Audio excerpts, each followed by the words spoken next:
main man, is here, and Jack Catterall. Right hand on God and all that. But congratulations on a great performance from Jack Catterall. And over to you guys for questions. Mashobi Mini freelance.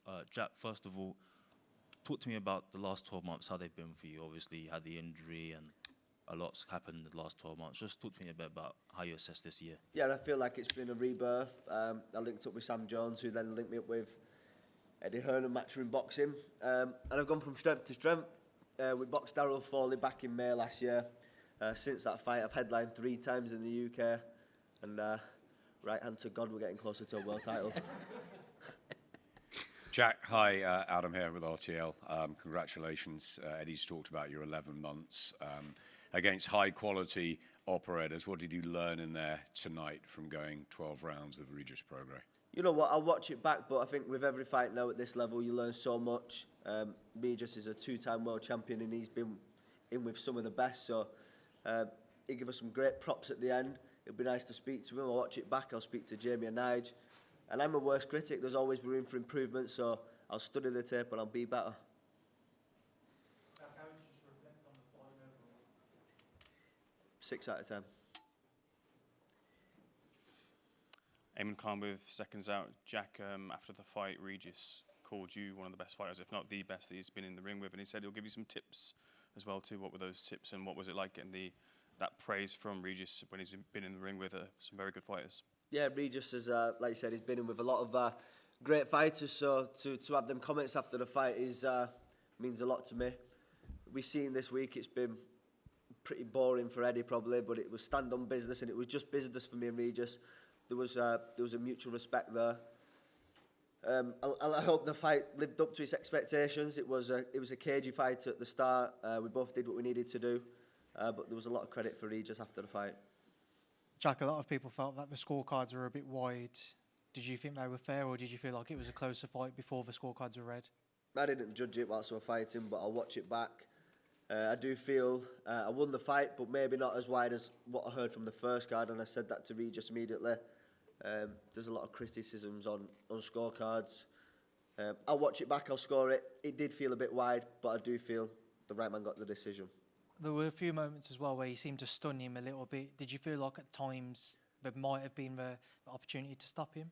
Yeah, I knew I carried that power. I'd have to get his respect. When I dropped him, I wish he'd have stayed down, but he didn't. He showed he's a true champion. He got back up and kept on fighting. It was about being sensible.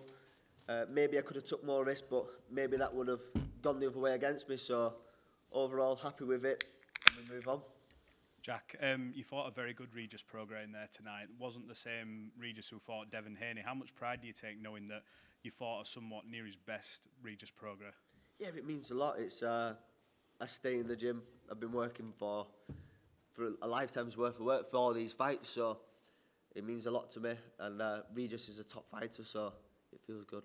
You're now a headline act, headlining regularly outside of obviously likes of a Tyson Fury, and we talk about Anthony Joshua. You're making sort of Manchester your home and the first boxing event at this arena. It's another sort of landmark moment for you in your career. How special is it knowing? You know what, I absolutely loved it. This fight week, this weekend, having the first headline fight at the Court Live. It was a real honour, and I'd love to go back here and do it again. October Red back again. I've got a question for Jamie Moore. I think it was round number 1. You were very active in the corner. I couldn't hear what was being said in the corner, but it was like you was trying to tell Jack to push forward, get on the front foot more. Would you like to elaborate on that? Yeah, it wasn't so much on the front foot, because that's not sort of Jack's forte, and we know how dangerous Prograis can be. It was more about sort of making sure that space was in between, but getting his feet a little bit closer, so that when Prograis started to sort of come forward, he could time him into the shots. In all honesty, Jack's, it don't matter now, we can talk about it because the fight's been done. But the postponement, the injury from the postponement has meant that we've not been able to spar properly in this camp as well. But we knew we couldn't put the fight off again, otherwise Eddie would have lost his head. and you know, we had to go through with the fight. And the fact of the matter is, it's very rare that you're ever 100% for the fight. So he's not been able to spar as much as he should have or needed to. But that meant that he wasn't getting his timing as good as he would have early on. And we'd spoke about it at length, saying the first couple of rounds are going to be cagey. At this level, it always sort of is, with the styles what they have. And I thought Jack would eventually time him into a shot, and then all of a sudden it would sort of catch fire. But it was the other way around. Prograis caught Jack, and in all honesty, Jack's response was brilliant. And that was the turning point, really. When you think about it, if Jack hadn't responded in the way he did, then it could have been a very different night. So I'm proud of him. This is to Jack, James Shield from IS, but I'd also be interested in getting Jamie's thoughts maybe on this. I know at the end Regis said that he would have a word with you and give you some tips. Explicitly, is that an offer that you would accept? And if you do, what particularly would you want to pick his brains about? Yeah, Regis has been there and won the world titles, so it'd be an honour. We've got time now between now and next year where we could hopefully get away training. We could go to America, get in the gyms and just share some ideas and maybe get to work, do some sparring and pick up some tips. I don't think in boxing you ever stop learning, so I'm always open to learning.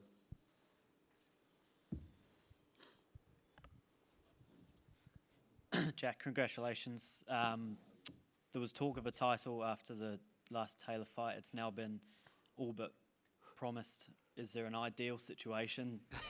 Is there an ideal situation or opponent that you have? Yeah, listen, we know that Liam Paro's fighting Hitchins.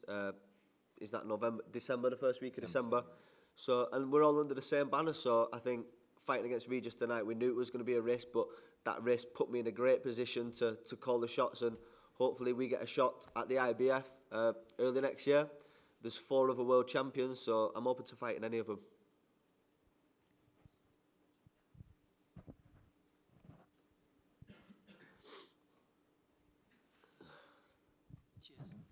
Hi Jack, Don Farrell, Sporting News. Congratulations. Thank you. To yourself and Jamie, actually, after those 4 pretty cagey, hard to score rounds, maybe, to go down for the first time in a fight of this magnitude, what's going through your mind then in terms of keeping calm and how you approach the rounds coming up? And yeah, what's going on in your mind? You know what? I'll watch it back, but it was coming forward with punches, and maybe I caught a glancing blow. I didn't feel buzzed or hurt at any point, so I can't say I felt like I got dropped. Obviously, I went over, touched the canvas, so I got a count. It was about listening to Jamie, the instructions, staying calm, collected, and knowing not to make any mistakes in reacting in the wrong way. Yeah, I just think, am I right in saying that that's the first time you've been down, Jack? Like, technically down? Yeah, I think so. Yeah, so, you know, the way he dealt with it, it's a big thing. When you've never been down, I was like a yo-yo when I was fighting. I was up and down all the time, so I was used to it. When you're in Jack's position where you control fights and dominate so much, when you're put into that position, it's a test of your character. So it was interesting for me to see his response tonight, because when you get pushed to the point, you know, I'll be honest with you, by the time me and Nigel was talking in the corner, by the time we got halfway, we was going, you can toss a coin here and to see who's in front.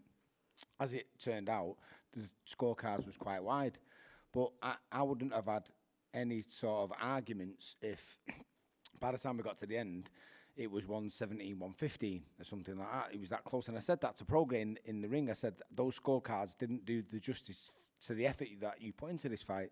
Obviously, Jack won, but I just think that, you know, moving forward now, Jack, we have to be careful. I think we spoke about this before with Eddie. We have to be careful about the types of styles you match with. And I knew the first few rounds would be cagey, but I knew it would catch fire as soon as someone clipped the other one. You know, moving forward, if Hitchins wins, then of course we're going to go for it. We want to win a world title, but I don't think stylistically it'd be a great matchup, and I don't think Haney's a great matchup because of the way they both fight. Whereas Paro, I think he's a phenomenal fighter, and I think it's a really good stylistic matchup. Jack, just here. Obviously, previously to this fight, you had a lot of bad blood with Josh Taylor, and there was no bad blood leading up to this one until, obviously, you've all alluded to what happened the other day. But yeah, it was a bit of a low blow, and I think as much as people laughed at that, Sam, I did feel bad for you. Just in terms of... Don't worry. Just in terms of that... no one knew that was coming. Okay, so in terms of that, was there a discussion afterwards? He tried to throw you off mentally before this fight.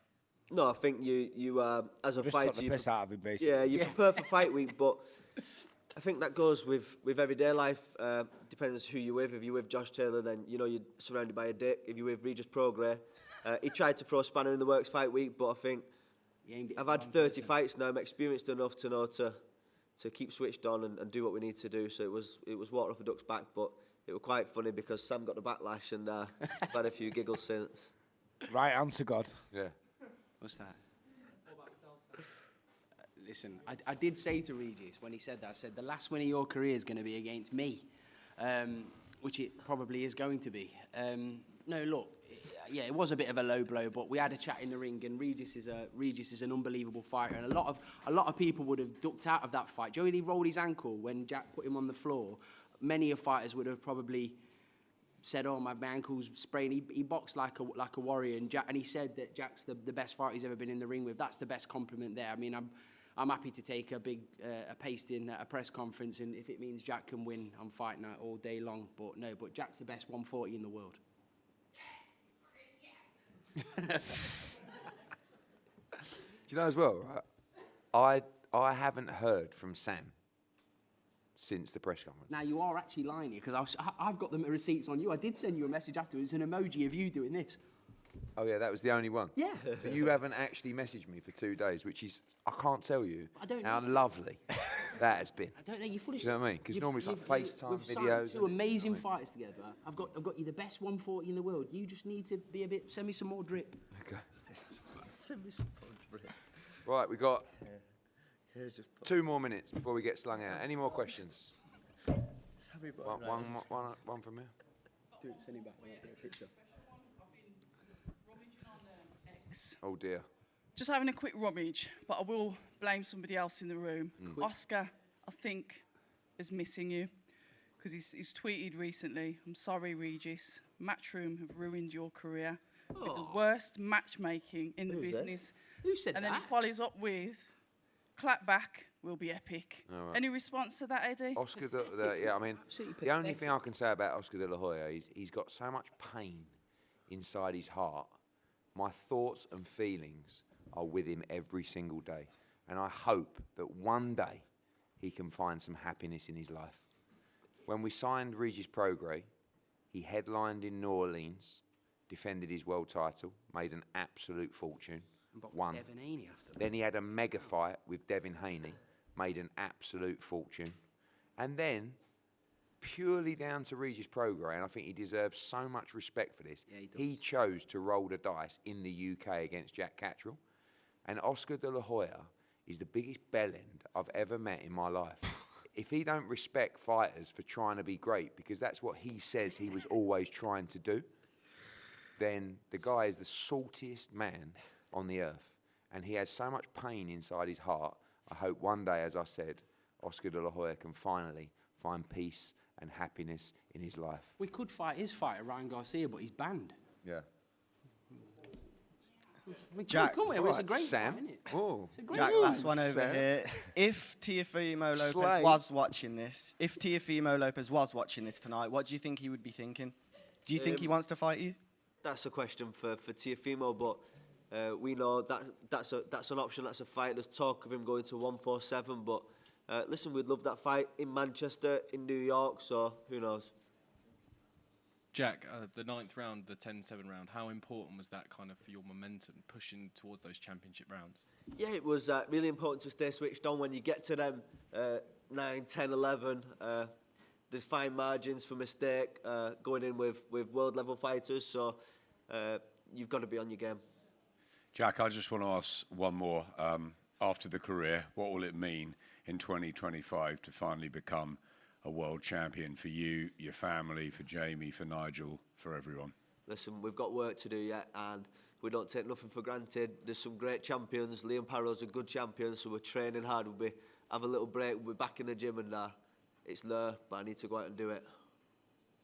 Right, guys, it's midnight, and that's us done. Thank you for all your help and support. Well done, Jack Catterall.